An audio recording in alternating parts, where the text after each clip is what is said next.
The airspace over the continent of Asia is rapidly shifting into a highly contested and intensely volatile combat environment.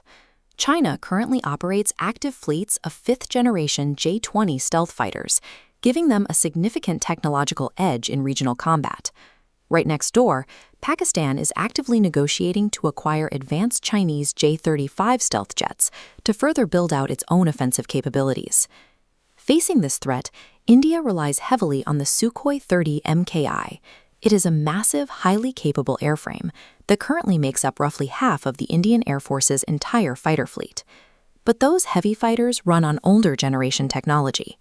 If half of a nation's defense grid cannot reliably track or engage stealth-equipped adversaries, the entire airspace becomes vulnerable to deep strikes. Rather than scrapping hundreds of viable airframes, India is executing a massive modernization effort to rebuild these jets from the inside out. They call it the Super Sukhoi program. By tearing out legacy electronics and integrating cutting-edge sensors, the military intends to keep this fleet lethal and relevant against stealth threats for the next 10 to 15 years. Fifth-generation aircraft rely on precise geometries and radar-absorbent materials to slip completely undetected through standard legacy detection grids. To hunt them, the Super Sukhoi requires an entirely new set of eyes.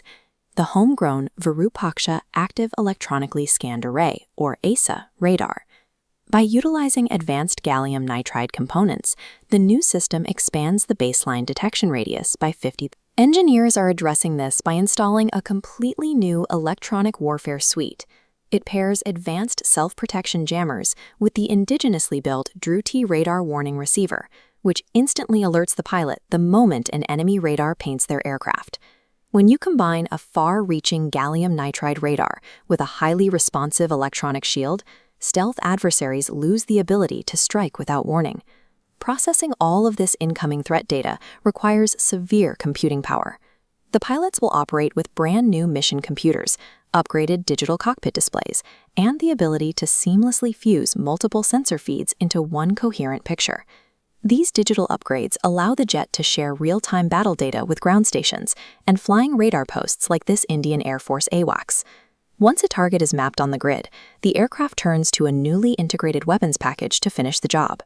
For aerial targets, the Super Sukhoi will deploy advanced variants of the Astra air-to-air missile, effectively giving pilots the reach to down enemy aircraft from well over 100 kilometers away. For surface engagements, engineers are refining the integration of the BrahMos supersonic cruise missile. This weapon enables the jet to launch highly accurate strikes against strategic ground targets deep inside enemy territory.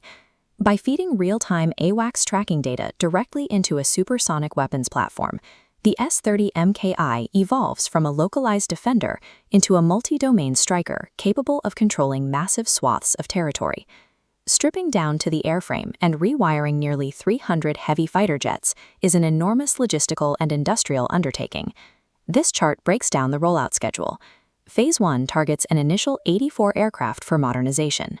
Once the manufacturing pipelines are fully established, Phase 2 expands to overhaul the remaining 200 jets. The most crucial geopolitical advantage of this enormous production run is where the hardware comes from.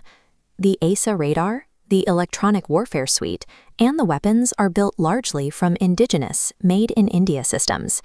This reliance on domestic manufacturing protects the Indian Air Force's operational readiness. By keeping production in-house, the military avoids the risk of being grounded by international sanctions or sudden global supply chain bottlenecks. Ultimately, this modernized hardware will be commanded by modern Indian Air Force pilots, giving them the tools required to execute and adapt a completely new tactical doctrine. By merging the raw aerodynamic power of heavy Russian airframes with sophisticated Indian avionics, the nation is actively neutralizing regional stealth threats and securing its airspace for the next 2 decades.